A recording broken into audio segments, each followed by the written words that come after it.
Hello, everyone, and welcome back to another video edition of Diffusing Dynamite. Yes, We're coming sir. off Revolution, quite the show. It was an explosive pay-per-view. My name is Joseph Casciaro, and I'm here with my co-host as always. My name's Gavin Axelrod. Yeah, we're gonna get right into this because, man, I don't even know what to say. Like, what do you want to say first? What's the? You know, like the pay-per-view was really good. Like, I had no problems with the pay-per-view, and the ending, which we'll talk about later, and the whole world is talking about, it just fell flat. It was Yeah, lacking a little bit of pop. literally. Well, yeah, we'll get there eventually. We can talk all about that. But yeah, we can get started on this pay-per-view with the buy-in, which was Britt Baker and Maki Ito up against uh, Thunder Rosa and Thunder Riho. Rosa and Riho. Sorry, I drew a blank off the top of my head. No problem.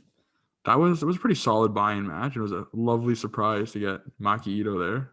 Yeah, I was not expecting her to be in North America, and then when she showed up and did her performance, that was sick. And I think later in the show she got involved after the women's match, so I'm assuming we're gonna see her again. Yeah, definitely. I'm pretty. That was They pretty, did. They signed her for a match on yeah, that's Wednesday. pretty So big deal. You said wasn't she like in Japan yesterday? You yeah, said not and maybe not like yesterday, but definitely quite recently. She was still in Japan. So crazy.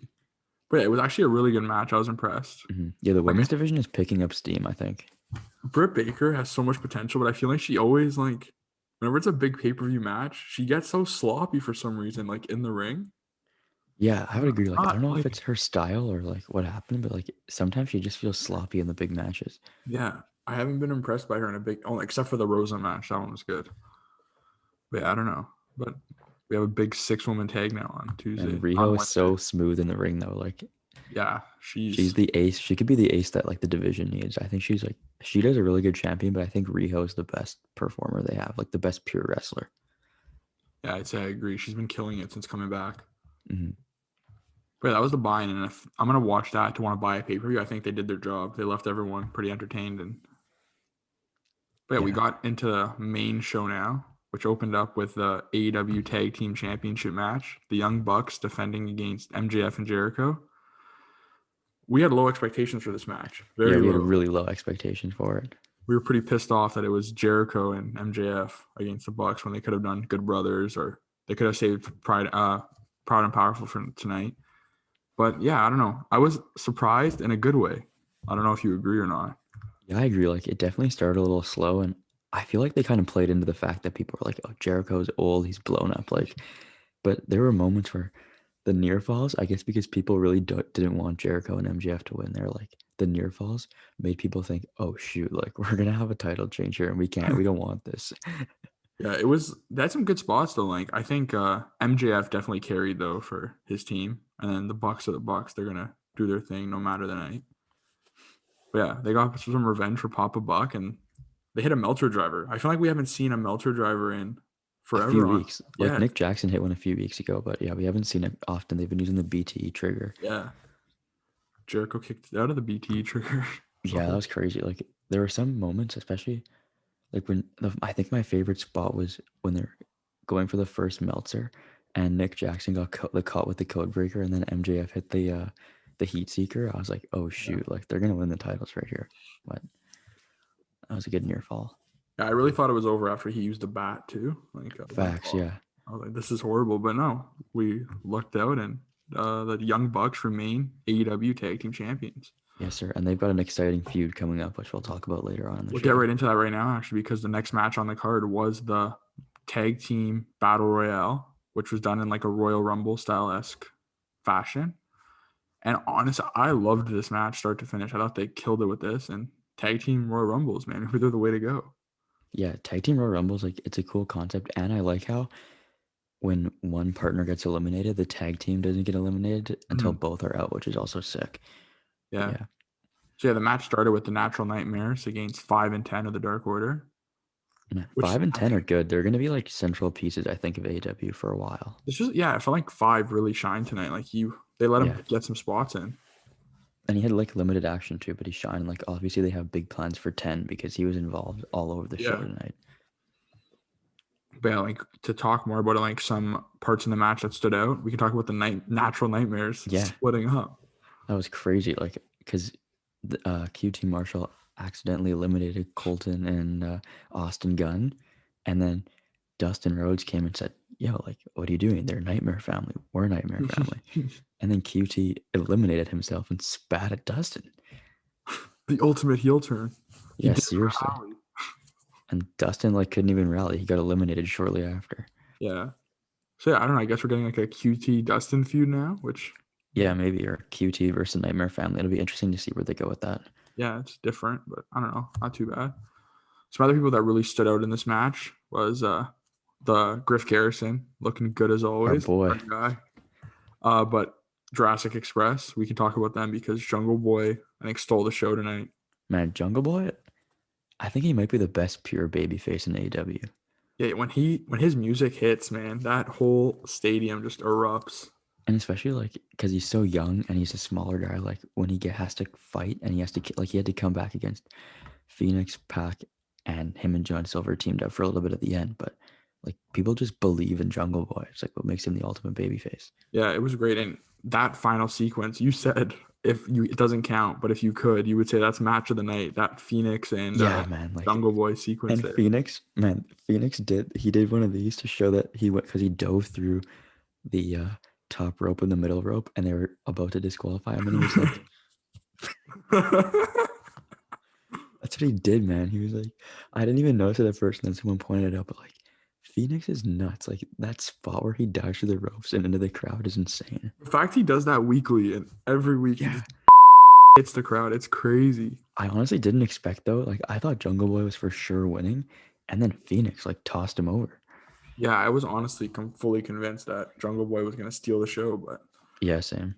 but Phoenix won, and that is a money feud we have coming up now. Phoenix and Pac against the Young Bucks. That's a 6-star match when that happens. Man, if you think about it, when the Young Bucks faced the Lucha Bros in the ladder match, it was insane. But now we're gonna get Pac and Phoenix, which is gonna be. I think it might be better than that match. They're gonna absolutely steal the show. I think wherever they're on. You're saying Yeah. Fight for the Fallen? I'm saying Fight for the Fallen probably when is it April or May? Because I think it's April. like Yeah, this week on Dynamite coming up, Matt Jackson will face Phoenix, but I think Pac might be gone for a little. He'll come back and then they'll set up we'll that see. match. Yeah. Yeah, we'll set up that match for one of the special events. I can't imagine it taking place anytime soon. Yeah, no, that's gonna be a great match when it happens. I'm really excited for that. Maybe this is the time the Bucks lose the gold. No, I don't know.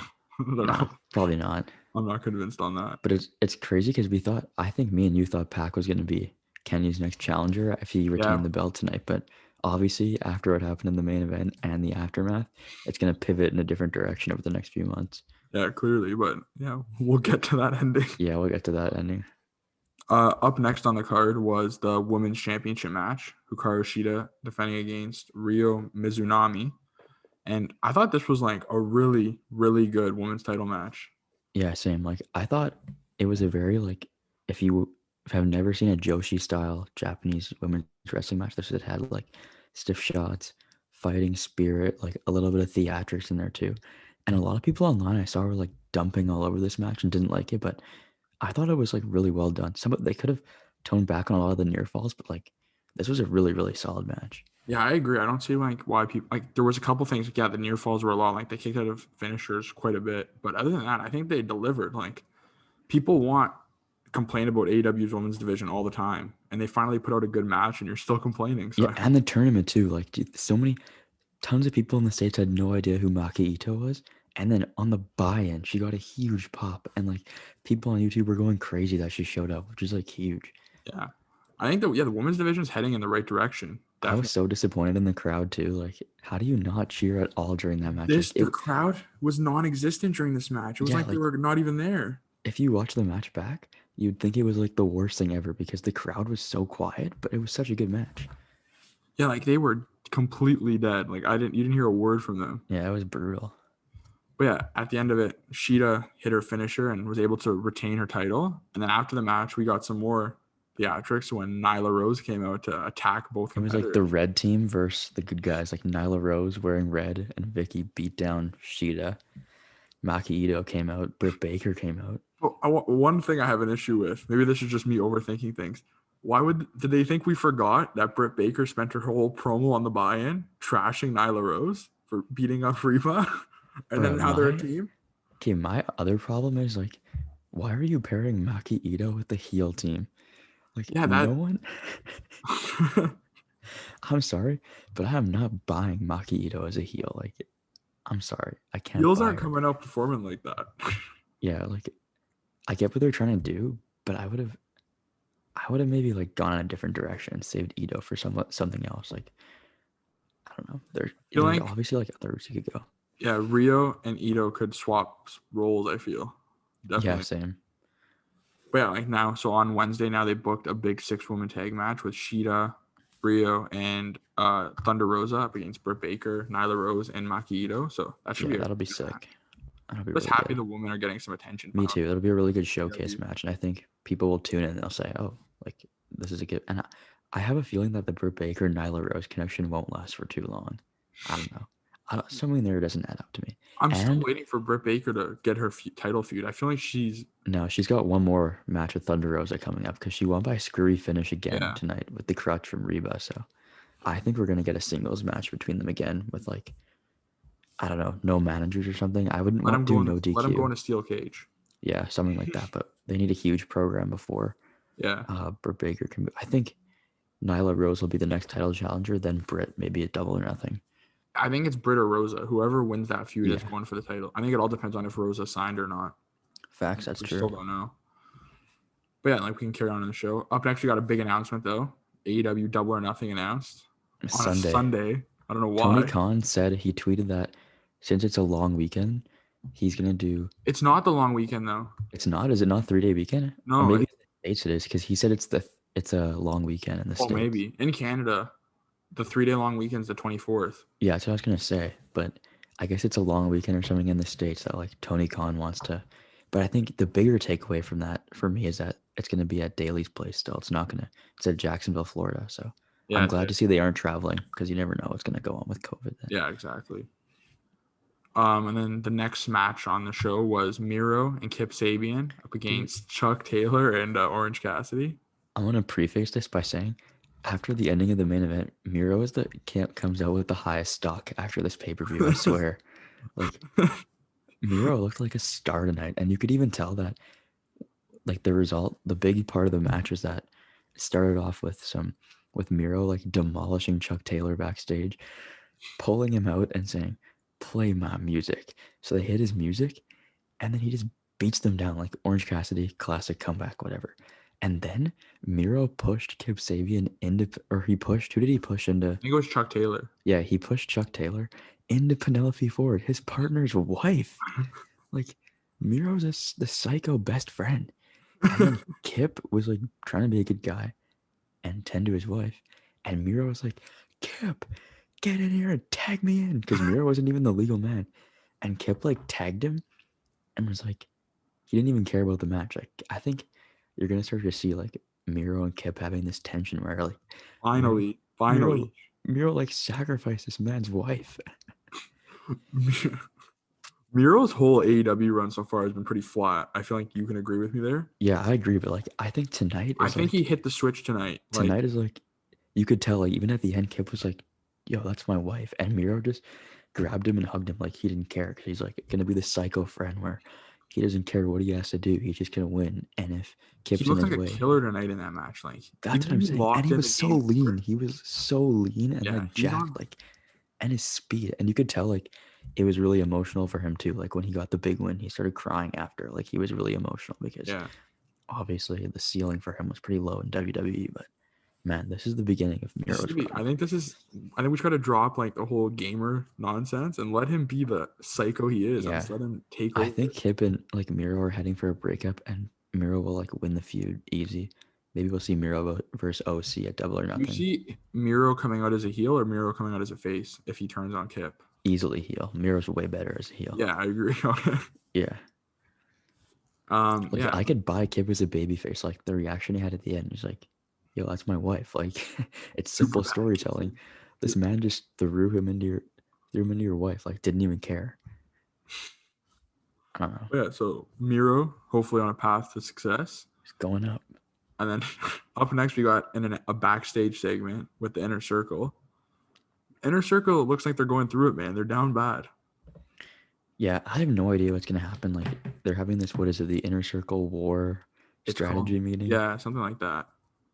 So yeah, I think we're either gonna see MJF try and stage a coup, or like it's gonna be like a festival of friendship where it doesn't Well, end they're well. saying there's big changes coming. So I'm seeing people like start spreading rumors. Like I told you, Thea Trinidad, formerly known as Zelina Zelina Vega, Vega. because everyone's saying she's gonna be with PNP when she eventually arrives in AEW. So Yeah, that could be interesting. Like because I think when she was with Andrade, before Andrade had Zelina Vega in NXT, he was floundering and she was his business manager. yeah, So if Trinidad's brought in as like Inner Circle's manager or business associate, where she's there to get everyone in line, it could work. But I'd like to see 3 factions come out of this, where they have a faction warfare sort of with LAX and Trinidad, or PMP and Trinidad, forming like a new LAX, and then Jericho and Hager and Wardlow and MJF, and they'll just like split or something. Samuel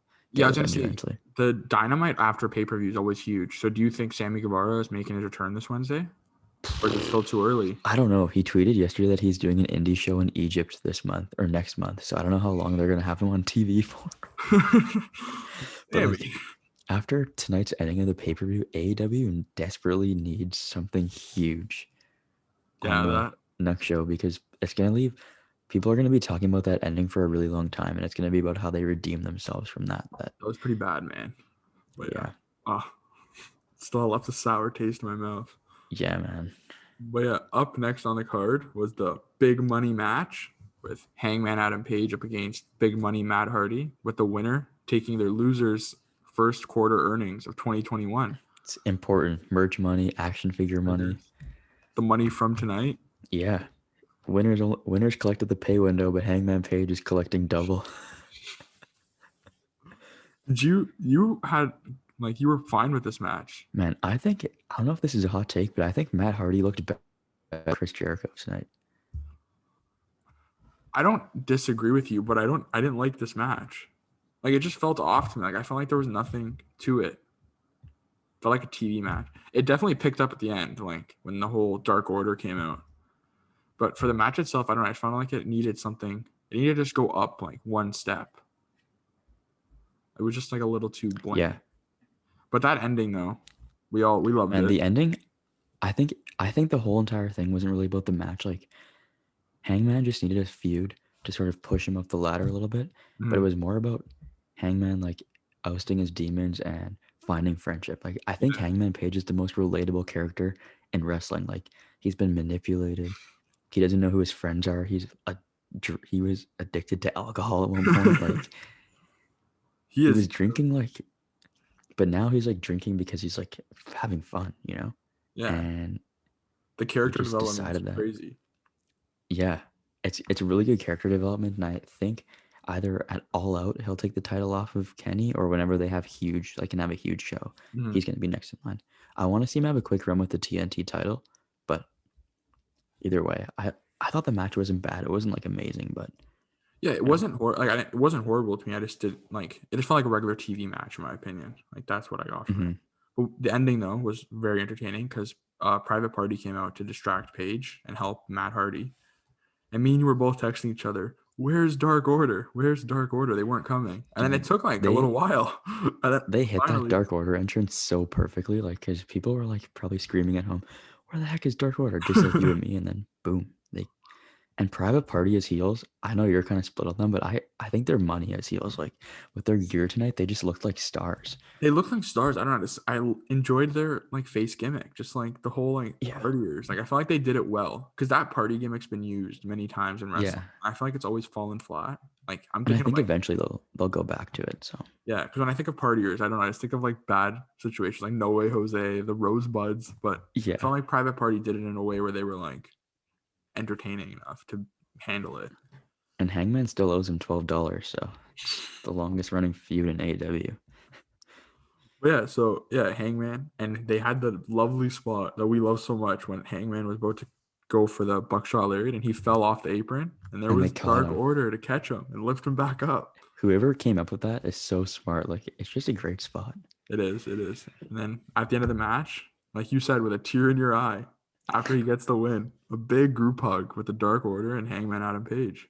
Right. It's such good storytelling too, because last year at Revolution, when Kenny and Hangman regained the titles, on one side, the I Bucks forgot and about Kenny That's were right. about to super kick Page, and Hangman, once Kenny turned his back, was gonna buckshot lariat him, and then on the BTE the next day, Kenny literally said, he's like, "Yeah, I was gonna super kick you," and Hangman was like, "Yeah, I was gonna drill you with the buckshot too, but I'm glad it didn't happen." And then, and tonight he got like a happy ending. He was had Yeah, a I completely beer forgot about that with because his even at the end friends. of that match too, Kenny and the Bucks hugged, and Page refused Yeah, to hug and they them. left Hangman out of it, and like Hangman had that like look in his eyes, Tony Schiavone said, and he almost like was gonna take Kenny's head off, I remember that he put the belt down, he set up his hands. Oh, and he put his beer down too. that's all. If he puts his beer down, it's a big deal with Hangman. But yeah, so now Hangman gets some extra money in his pocket, and we can move on to the next match, which was a very good idea. The Face of the Revolution ladder match. For the That Sonic the Hedgehog stupid golden ring, brass ring. What the hell? the life preserver, man. What was that? It looked like there was just a big donut hanging from the Bruh, it's ceiling. literally one of those rings from Sonic. Winner faces Dr. Eggman. I just couldn't like take that seriously. Like these guys are fighting for a golden ring hanging from the ceiling. Yeah, but I thought it was a really good match, and like Oh, I agree. every person in it, like I think obviously Scorpio Sky won the match and it's huge, but I think like Max Caster's stock after this is through the roof. Like he had an insane diss track to start and he had good spots. Penta saved the day. Cody had his overbooked shenanigans. And Lance Archer was dunking people. And then don't forget, we had the debut. Yes. You cover that. Canada's Your own boy. all ego Ethan Page showed up in AEW tonight, and he is officially all elite. So big W for Canada tonight, all around. Canada was just winning every Man, for the and he had rest a of the show. crazy spot where he like delivered the razor's edge to Lance Archer. That was nuts. He looks so good, man. Like the path Page has taken in like the last year just like amazes me. No, If you and look at when like he first started in Impact, he was like kind of out of shape, not doing what he's doing now. And even then you look at before him too, now. like he was always like a bigger guy, and he's like jacked now. He's shredded. He's Yeah, really he's lean. Like he shredded. looks like his star. His promo works great. He can put on a good match. Yeah, like I'm excited to see what he has to offer in Mhm. AEW. I was pretty glad that he didn't win the match too, because I feel like AEW has a habit of debuting Yeah, I was someone gonna and then they say. win. So I was glad that they didn't use that trope again, and like the right guy totally won this match, Yeah, which you can't really say 100%. that often. And they always do that where like they have this new guy come in, win, and then they end up losing, and they kind of get lost in the shuffle. It happened with Brian Cage, happened with Lance Archer. They pushed Yeah. them too fast, and now it's better like this where you let them lose the match, and then they can build from now. Yeah, and like obviously no disrespect to Ethan Page or anything, but like a lot of people probably won't know who he is, so it's better that they sort of take a slow path here to like introduce him to the audience. He's not like Brian Cage, former Impact World Champion, like Yeah, superstar, or like Lance Archer, huge in New Japan before he came over. He's people know Ethan Page, but there's still other people who like are gonna get to know him over the next few months. yeah, definitely. We were saying too, like they could probably not even like push him that hard as a singles star just because of his tag team history. Yeah, I was saying to you before, I wanted Scorpio Sky to be the fourth member of FTR, like that the New Horseman stable. But Ethan Page as their like upper mid card like singles title guy would also be phenomenal because he's an amazing promo. Yeah, I don't know. Yeah, there's a lot they could do with him now, but I'm just glad he's finally like he's gonna get some attention finally on some on TV on Yeah, a it's wrestling what he show that deserves. people Like actually watch. his nameplate said 14-year veteran, 2-time Impact World Tag Team Champion. And barely any people probably know of him, which just sucks. Yeah, exactly. But the match itself, like there were some pretty big spots, and I know we don't like him that much, but Cody was like taking some moves. I couldn't believe it. Yeah, I actually was impressed. Like obviously there was that like the shenanigans of Cody. Was he injured? Was he not injured? But like, gotta give him props for taking literally all the big spots in the He took a match. destroyer on the ladder. Where did that come from? The destroyer, he took steel chairs to the shoulder. Like He took I the was, superplex off the ladder. yeah, that's like one thing I admire about Cody is that he probably knows that like people get mad at the overbookedness, but he isn't afraid to embrace it. And he also like he's like a huge centerpiece of whatever match he's in, and he makes everyone else look good. I agree. Yeah, definitely. Yeah, but that was that. So Scorpio Sky is going to face Darby Allin this Wednesday on Dynamite for the TNT champion. Yes, sir. Reach for the sky. Like, I don't know. Like, we're going to get into Darby Allin's match in a little bit. Is he going to be Man, able to defend his I'm not title? talking. I'm not talking myself into Scorpio Sky winning the Oh, TNT not title him again again. because I was so down bad after the last time. But If you find it in our old Diffusing Dynamites, like from the summer, I yeah, closed one of them and it was like, oh, Scorpio Sky gets his shot at Cody next week. My co-host Gavin says he's winning the title dude, without a we did a doubt. podcast too, and I was like, I literally said to We you did. guys, I That's was like, right. I cut a promo. I was like, Scorpio Sky is like, he's gonna get the title. It's gonna be huge. But yeah, I would love for Sky to win it because like Darby's reign has been pretty good, but it'd be a nice sort of layer to play in that he had the Yeah, street fight, which we'll talk about, and like it could be like a New Japan esque reign where the first one isn't always the longest and he has to work his way back up. definitely. Yeah. But yeah, so this should be a good match on Wednesday. And then next, the big announcement of who was this Hall of Fame signing that was coming to AEW. Paul White knew, TK knew, but we didn't know. It was an instant classic of a Oh, that was moment. perfect. But let me just, when that countdown showed up on that screen and I heard that first bit of music, it was Christian Cage, his Impact Wrestling theme song. And Christian Cage is in All Elite Wrestling. This is huge, man. This is, I think, where do you put this on there, like signing? Do you put this up there at the top? Okay, I think out of all the Like stolen WWE big guys? moments, I would say like the biggest surprise signing for me is Sting. And then Mm, I think as a company, like obviously Kenny Omega was known, but it's like pretty huge. yeah, of I would course. say this is like top 3, probably. This is like if he can come in and put on some great matches, like It's I'm definitely super not down as with big it. as the Mox debut, Oh, but definitely it's like it's not. up there. And I think a lot of people are like crapping on it online, but that's just like part of why Christian is in AEW because WWE has never like been too high on him to give him that like main event run.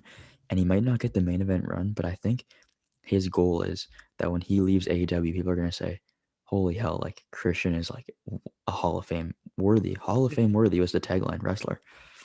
He's coming to get the respect he's always deserved, and he's never gone in Exactly. And WWE. he can still go. And like obviously, he's not gonna be there like win your main title, Yeah, your TNT title, but he's gonna have good feuds and probably meaningful matches too.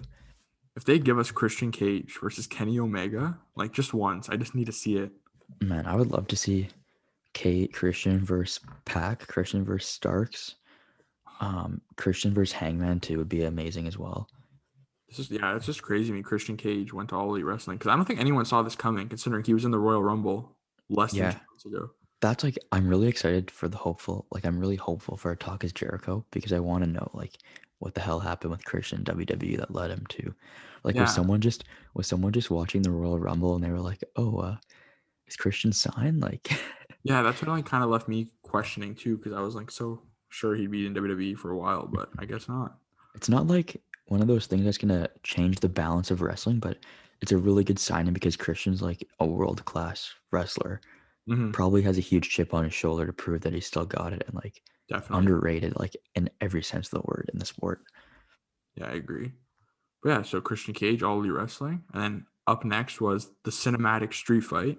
That was phenomenal. Yeah, Darby Allin and Sting up against Team Taz, and wow, like that for a cinematic match, I was It felt really like a movie. Like the yeah, it did. cinematography was so well done and it wasn't overplayed. Like it wasn't cheesy. It wasn't forced. Like it just worked. It did. It was just well done, and like I think they did it to the point where it was like you got to see that Sting can still wrestle, like he still has it, and they also included a bunch of great like spots that really took everyone's breath away. Man, when they swung Darby through the glass, that was That was nuts. amazing. I love the And cut of the camera, just as the mirror fell and it just like landed right on his head. yeah, Like it just added to it so much. man, just to backtrack for a sec, the match literally started with Darby Allin climbing, getting thrown, and like climbing the wall like Spider Man and doing a backdrop. Like we don't Darby deserve Allin. Darby. Yeah, that was like I think for a cinematic match, they definitely killed it. I love like the storytelling involved too. We were saying the bat, Sting throwing his bat away onto the second floor or the third floor, and then Yeah, Darby eventually finding the bat and throwing it back. some nice touches. And even like Cage carrying Darby up the stairs was a nice transition. And then there was the garbage can. Like there's a garbage can in every hallway, so he kicks it over, dumps it on him. And I then, enjoyed it. yeah, I did too. And then we saw the rest of Team Taz ended up getting involved with Hobbs, and then And Hook. Oh my Tony God, it's Schiavone. Hook. It's Hook. What, he freaked out, man. Hook is huge. And Tony Schiavone definitely oversold the hell out of that Hook run-in, but it was like so Yeah. funny. He's like, it's Hook. Oh my God, it's Hook. It was so random. I wasn't expecting it at all. It made me literally crack up. I was watching it. But Hook came in, did a quick little throw, and then, helped in on the beatdown. But eventually they got Hook and Hobbs out of there. And then we saw the craziest part of a cinematic match I think we've ever seen, when Darby literally jumped from the third floor through. I don't even know what they went through. Like, I'm assuming that there was like, I guess it was just like a platform. Like it was like a sheet of wood, but there was definitely like crash pads, obviously. 100%. Yeah, But, like, obviously. I'm pretty sure they probably didn't let him do the coffin drop because like Cage had to catch it. Or did he go through Cage or start Ran through Cage? Cage. So Cage had to catch him. Like they obviously weren't gonna let him like jump on him, like do the coffin drop Backwards, back no eyes. first. Yeah, I don't know. He It was kind of just like insane. went for it, but like that, they did it to a point where like we all know it's edited and stuff like that. Like it's not, they're not really gonna go and like kill each other out there, but they made it look so good that it like, if someone didn't know, like someone was like stupid enough to believe it, they'd be like, yeah, that really happened. It was a great way to write Darby out of the match too. Like it just made so much sense. So like Darby gave himself up so that Sting could go back into the ring with Starks and then put him away and win the match in the end. Yeah, And so Sting like can still go. Like we don't need to see him in 20-minute classics. Like if they can keep him doing things like this. I think this is the best way to use legends. You don't want legends to become overexposed because we see that problem all the time in WWE with people like Goldberg or even Undertaker. Like when they reach that point, it's time to just let them. They need to tone it back a bit. You don't need to keep putting them in the main event.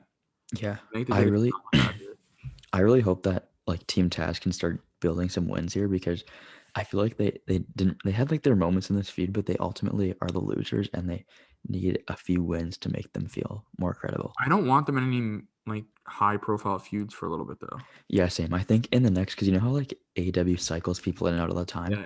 I'm gonna assume that they're probably getting cycled out, and like Miro and Kip Sabian are gonna be cycled in over the summer. They need like a little break of just Team Taz. I feel like they've been in the spotlight for so long, which is also crazy because Brian Cage only debuted like less than a year ago, and it feels like they've been on the show since day one. Yeah, he's been like right in the spotlight since he showed up. So like I think they need to take it back a little bit. They don't really like Kenny Omega has a new challenger after tonight. The Young Bucks have new challengers. Like Team Taz can sort of scoot off to the side, build up Lance Archer, Ethan Page, all those guys. But yeah, that was that match. So Darby and Sting came out on top, and now it's time to talk about the main event. Man, wait, before we get into this main event, I need to change my background. We need to get that Renee Paquette. What the fuck, man? Okay, like honestly, the match was really good, and like I was like binge watching death matches before this happened, like exploding barbed wire death matches. So yeah, I was expecting like a lot of violence, and there was like a lot of violence in this, and it was really good in-ring action and storytelling.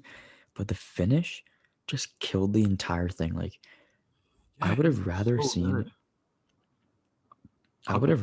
like Mox not get pinned by the One Wing Angel, and like they're both in the ring, and like Don Callis comes and the Good Brothers just like pull Kenny out of the match, and like Moxley gets blown up and they have to say this match is a no contest, like Kenny Omega is gonna retain the title. Like because the ending, like ultimately the ending just like, no pun intended on the show, but it just diffuses the whole entire essence of the match is like exploding barbed wire death match, but you have like little kid birthday sparklers on the ring post and like a little firework. Yeah, that's when like, but we can talk a little about the match a little bit though first, just because like it was a really good match, man, and they did like a good job. Mox looked like the sick, crazy person that he usually is. Mox is a sick man. Like him wrapping the barbed wire around his bicep and it was like it was like fully piercing into his skin, and he was like just letting it be, and I was like, man. And I really enjoyed how like at first I was skeptical about 3 sides of the ring being covered with barbed wire, but I thought it was really smart because it kept like the pace that they could use the ropes on that one side. But yeah, like it was a really, really well done match. And like even the spot where Mox got like hit with the whelming angel and he sacrificed his own foot on the explosive barbed wire That to, was a really to good spot. to break the ropes. Like that was awesome. There was a couple other things I liked too about the match. Like I don't know if you picked up, but like I liked how Kenny kept trying to like just wrestle. Like he wasn't going for any like dirty tactics or using any of the barbed wire. And then eventually he just kind of had to give in and like Yeah, he was once like, he gave screw in, it. yeah, he then the Good Brothers came out and then that exploding bat, that I wasn't expecting that at all. Yeah, Like me when either, I guess, it because Don popped, Callis kept saying there was going to be surprises. But like the funniest thing too is that Impact must have told Gallows and Anderson to never take those tag belts off because like why do they need to be wearing the tag belts? they never take them off at all times. They're around their waist. Yeah, like they never take it off. Like why? We know they're the tag team champions. You've been watching this show for so long. Yeah, like there.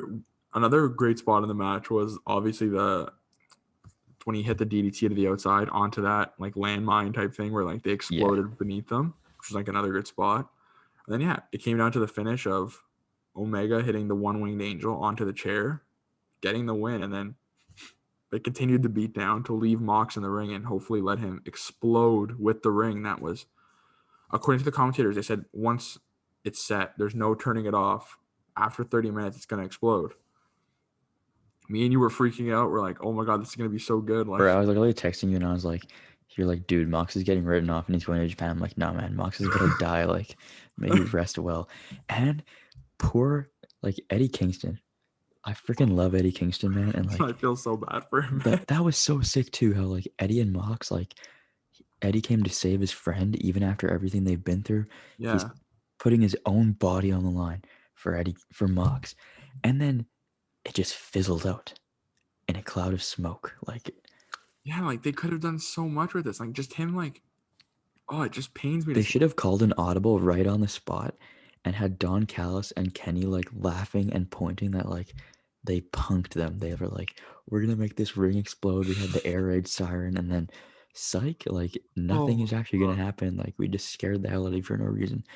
And I just sucks because like they had to rip Eddie off of John Moxley after and he sold the ending so hard.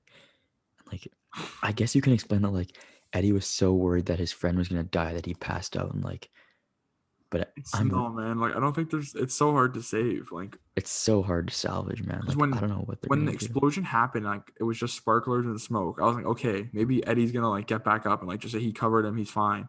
The fact that he sold it and was like out cold, like it just made it so much worse. Man, I think the best way for Eddie like to redeem himself here is first of all, he's gonna be Kenny Omega's next challenger. Yeah, Like I it's mean very that's clear. yeah. But he needs to come out on Wednesday and cut a promo and talk about how embarrassed he is that here's Eddie Kingston, toughest man on the roster, toughest guy in wrestling, and he just got punked.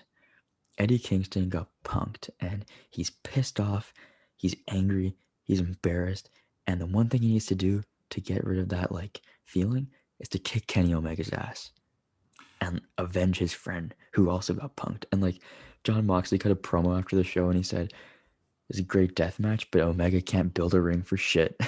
Did he really? I didn't even hear Yeah, he about cut a that. promo after he said it was off the air. He was like, "Yeah," and I felt so bad because people were chanting "refund" and like this sucks. Like, Yeah, like it was such a good match, and that whole thing just destroyed because the crowd was hot during the match. yeah, Like the they were crowd was into it. really hot. Like, and they were booing too when the explosions went off. Like, after we finish recording, I'm gonna go back and like check the Tony Khan media conference because I really want to know like what TK has to say No about one could have been the happy ending. about that backstage. Like the fact No. that that went the way it did. Here's Tony Khan sharing his thoughts on the end of the call. Yeah, they could have went like a couple other ways with it. I feel like they could have just did a blackout, or they could have just had like the ring break, like actually like just fall, and they went with neither. And I just Tony was Khan says he jokes that that's what Omega gets for drawing up this match plan with crayons. oh man.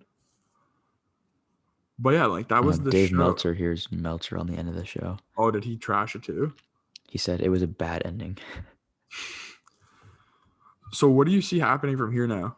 What do you think happens with Mox? Is he off to Japan like we think, or is he? Um, I'm gonna say that. Oh, Will Ospreay had a thought on the main event ending. Here we go. He said, "Everyone trashing the ending of the exciting barbed wire match, and rightfully so.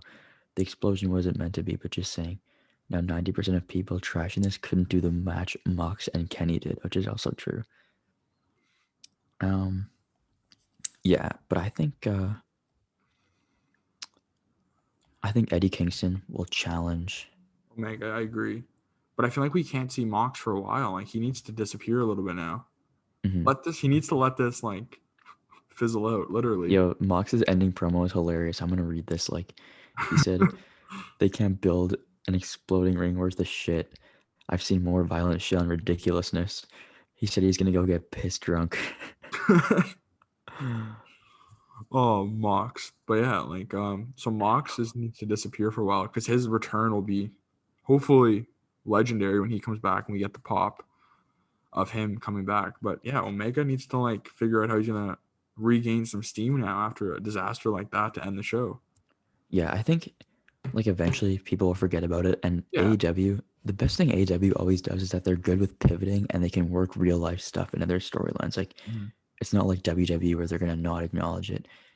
And like I'm telling you, they're gonna say that they did it on purpose. Like they made the explosion bad. Obviously John Moxley like suffered insane injuries. Was like dead at the end of the show. He'll be gone. I would love to see Moxley make another surprise return at Double or Nothing, which would be sick, or All Out as well. But yeah, I'm. This is like a huge test for AEW because I think Mox is like not going to be on TV for a while, and it's like someone else is going to have to step up because he's their biggest draw. Yeah, definitely. I'm excited to see Eddie Kingston back in a main event feud though, Yes, because sir. his Yes, sir. promos are like some of the best in AEW. And if Scorpio Sky doesn't win the TNT title, I'll be really interested to see who's going to step up and challenge Darby if he I think retains. he's winning it. Like You think? I'm not trying to get Dude, don't get me sold out of here, excited, man. but I think Scorpio Sky's going over on Darby Yeah. just I because don't know. Darby had like a pretty crap reign so far in my opinion. Like, yeah, he hasn't had a lot of defenses, and like, I feel like Darby doesn't really need the title, but a guy like Scorpio Sky could like That's why Darby can he could like be a not get the title. workhorse and like put on really good matches because it's really a workhorse title, and Darby doesn't really need the title to be a star. Yeah, he's gonna be a fan favorite no matter what. So I feel like they Yeah, can just let exactly. him. He's gonna get his time to shine. He's gonna be a champion again. We need that Darby Allin versus Ethan Page feud from the Indies to come back. That was an amazing feud. I'm down for it. I think Darby needs to come out of that champion role for a little bit. Just let Yeah, him me too. do something else. And I think Yeah, Scorpio Sky can carry that division for a little bit. me too. What do you think is up for everyone's favorite cowboy? I think he's gonna join Dark Order, man. You think? I think he's Dark Order. Like, it's gonna come out of the black and purple. I would love for them to do a trios tournament this summer. And I know we all wanted Best Friends to be the first, but I think the smart move would be to make Hangman, Johnny Hungy, and Alex Reynolds the first trios That would champions in be. AW. That'd be sick. Because like I can't really see any singles feuds for Hangman that don't involve a title. But you never They need know. to Like figure out how to get Hangman now from the point of being like, he just like needs one more like really good feud. yeah, Like they need to get him to that, like just push him to the top so he can be the guy that's gonna dethrone Kenny. Because I yeah, think exactly. he's gonna be that guy. Yeah, he's definitely gonna be the guy. They just need one like big feud whether it's Because it like feels like he's not there yet. Some like in a I'd way, agree. he needs Him like against that. Miro would be kind of sick. They need to put they need to put him somewhere like a Miro or like I feel like him and Brian Cage could put on a good feud if they want to keep Yeah, Team Taz in the Hangman mix. versus Team Taz would be sick because then you can involve Dark Order. But like Yeah, Team Taz taking another L on a feud would kind of yeah, that suck. would suck. Yeah, there's definitely some people they can work into it. Yeah, exactly. I would. I mean, like Kingston, maybe like Butcher and the Blade types. You could Yeah, maybe throw them in there, but a I don't Lance know. Archer could step in.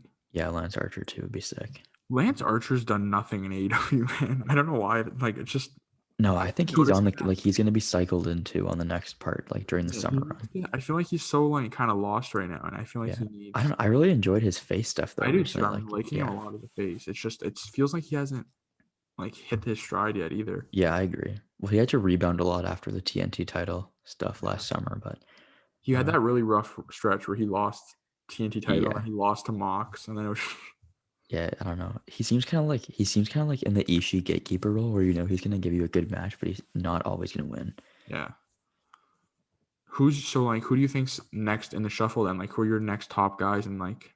I would go if I'm gonna cycle people out. I'm cycling out Team Taz. I'm throwing Miro and Kip in there, like to have their own singles program for a bit. I still think Best Friends and Miro are gonna be feuding. Like, I still think we're gonna get the Orange Cassidy versus Miro singles match. Eddie Kingston's obviously getting cycled back into. Ethan Page, they probably have big plans for, and like Christian is obviously going to be in something big too. When do you think Christian has his first match in AEW? It could be Wednesday, honestly. I don't know. Yeah. I don't know how many dates like he has, but Yeah. I can't see why they wouldn't. Like, maybe he'll cut a promo on Wednesday and someone will interrupt him. But I think they gotta save his first match for the pay-per-view. like a special or a paper, yeah, I would agree. They got to build him up a little bit first too, because like some viewers might know like, oh, this is a Christian, but they might not know Christian. You know? They're all gonna be like, this is Edge's brother. Yeah, exactly.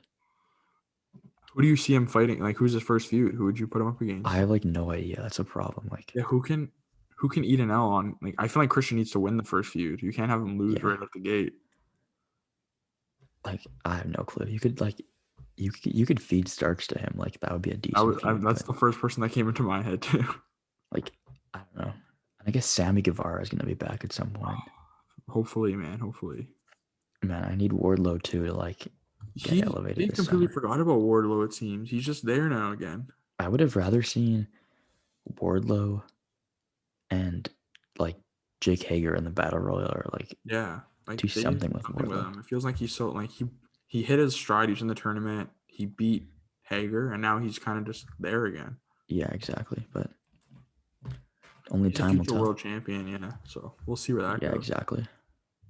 But yeah, I think we've covered everything we needed to cover. So Yes, sir. thank you everyone for tuning in to another video edition of Diffusing Dynamite. Yeah. From my name is Joseph Casciaro, and your name, Gavin. I'm Gavin Axelrod. And you can follow us on social media if you like. It's on the screen behind Gavin. Yeah. You can see them there. It'll be tagged below too. So we'll see you guys next time, and thanks for watching.